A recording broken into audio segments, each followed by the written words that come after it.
Hi guys, ganito rin ba itsura mo kapag pinagbabalat ka ng mangga ng iyong asawa? Medyo pa-cute, cute lang. Pero di nga alam, masama na pala ang loob mo dyan dahil sinutusan na niya magbalat ng mangga.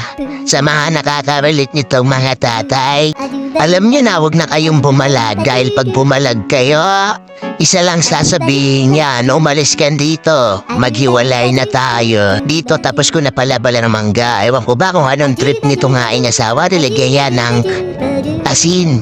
Yan, ganyan ng maraming asin. Tapos, malupit pa dyan, lalagyan niya pa ng suka. Diba? Maasim na nga, lalo niya pang pinaasim. Ano ba talaga? Nagdili ka ba? Bakit ganyan? Diba? Fast forward. Mapapakanta ka na ng Saka Punta to the Moon Road Trip. Brum brum. Ay grabe. Lalo na ang nangangasim. Maasim na, nilagyan pa ng pampaasim. Dito tinikman ko. Tignan mo. Tignan nyo. Kitang-kita naman. Diba? Kitang-kita naman. Di mo na kailangan magsabi kung anong lasa. Ay grabe talaga oh.